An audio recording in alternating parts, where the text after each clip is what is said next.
Хай, өглөөний цанд орё. Нөхөр сая унтчаад босхгүй.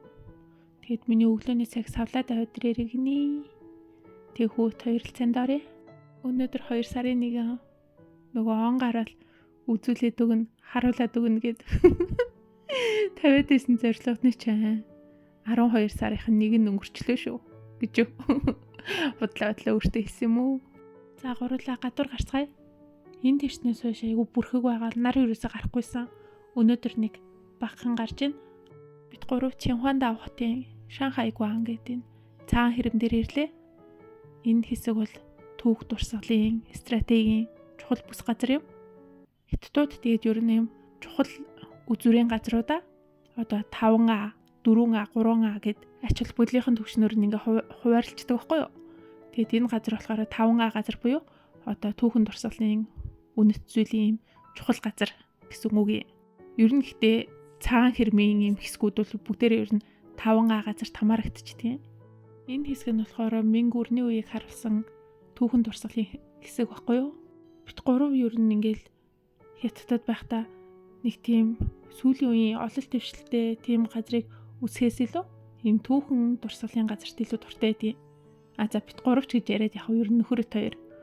Хүүхэд маань бол мэдээж хаана илүү гоё нүд болон газар байна. Тэрээс сонирхох хахалтай одоохондоо жоох юм чи.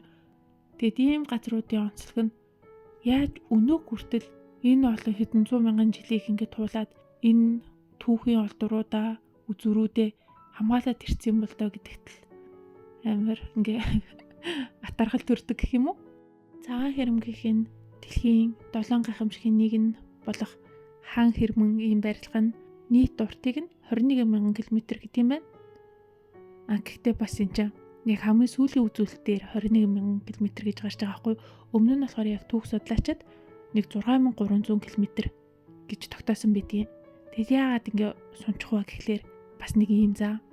Хамгийн анх нөгөө нэг энэ цагаан хэрэмч одоо манай эртний өмнөх 200-аад оны үед одоо өөрсдийн хэлжээгээр хойд нутгийн нүүдэлчд хүннүүчүүд ер нь бол одоо бидний өвгдөөс монголчуудын одоо эзлэн түрэмгийлэлт дайралтаас хамгаалж барьсан юм одоо хэрэм хан хэрэм гэж байгаа байхгүй юу?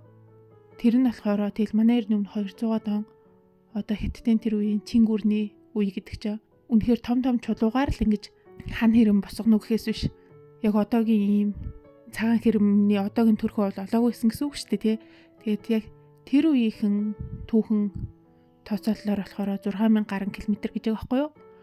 Тэгэнгүүтээ эн чинь бас тэгэл нуурхан нураал сайжраал ингэж явсаар хагаад бүр хойшоо 1300 оны сүүлээр одоо Минг үрний үеэр хиттэй дахиад ингэ сэргэн баригдаад энэ тэнд байсан хэрмэн ийм ханнуудыг хооронд нь холбоод одоо болохоор ийм нийт уртын тооцохдоо 21,000 км гэж байгаа байхгүй юу?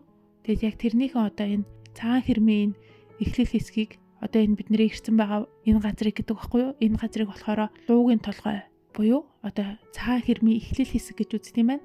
Тэгээд энэ хэсгийг болохоор Шанхай гуан гэдэг нь уул тэнгисийн одоо залгаа хаалга гэдэг юм утга байдаг байхгүй юу? Тэгээд яг энэ чинь уул нь болохоор Яншан гэдэг юм ууд байдгийн. Энэ далай нь болохоор Бээжингээс хамгийн ойрхон далай гэж би яриад байгаа шүү дээ. Бохай тэнгис.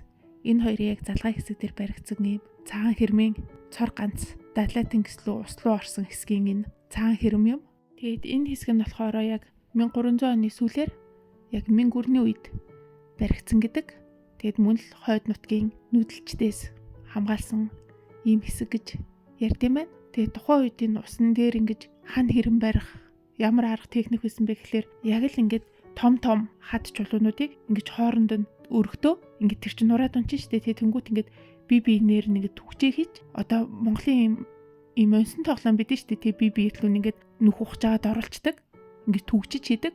Яг тийм аргаар чулуунуудаараа ингэж хан хэрэм барьсан нь одоо энэ далайн хүчтэй давлгааг төсвөрлөх мөн далайн эргийн энэ илслүү шигдээд ингэж ороод нураад унчихгүй ийм хан хэрмийг босгож чадсан юм байна л да. Хэдийгээр ингэж хамгаалтын хан цайз хэрэм босгосон ч гэсэн 1600 онд Манчжин улсын цэргүүд Минг үрэн лөө орж Минг үрнийг булгахдаа яг энэ Шанхай гуан энэ хэрмээр энэ хаалгаар ингэж ороод нэвтэрч ороод Минг үрнийг булгаж авч ирсэн байна.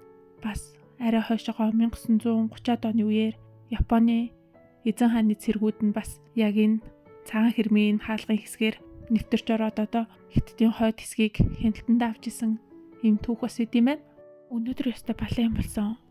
Юу вэ гэхлээр бит гурав энэ газараас гараад тэгээд нэг буудлын 1 км-ийн зайтал газар мөсөн хотхон энтер байдаг яг далайн эрэг дээр байхгүй. Тэгээд тэнцээ очиж байжгаад тэгээд тэндээсээ гараад машинтай хөдлөх гэсэн чинь гинт ингээд хойноос төг гэд юм ингээд цогцсон байхгүй юу? Тэгээ бүр ханаас юу ороод ирвэ? Нөхөр мэдээж ингээд толиндоо харж аалгаа хөдөлж байгаа шүү дээ. Тэгсэн чинь ингээд цогчроо. Тэгээд юу болчих вэ? Яач вэ гэдгсэн чинь нэг хоосон мопед ирээд машин мөрөгцсөн байгаа байхгүй юу? Тэгээд нөхөр буугаад яав ив гэдгсэн чинь нөгөө нэг залуу исэн гэсэн. KFC-ийн хүрэлтэй ажилтан жоохон залуу.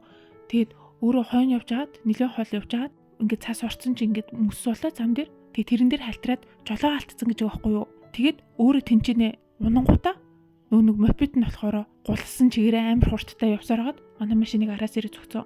Тэгээд нөгөө үчин тохиролцож 500 яа нүгэй гэд. Данч бид нар ч нөгөө түрээсийн машинд явж байгаа болохоор ямар ч тийм тохироо хийж болохгүй. Яалтчгүй нөгөө түрээсийн компаниар ингээд шийдвэрлэх ёстой. Тэгсэн чинь нөгөө түрээсийн компани болохоор цагтаа дуусчихгүй гэ. Тэгээд цагтаа дуудаа. Тэгээд нөгөө хүүхдээс бас нэг 400 орчим яа авсан гэсэн. Тэрний даатгалаар засуулах юм аашаа. За мэдгүй. За бай.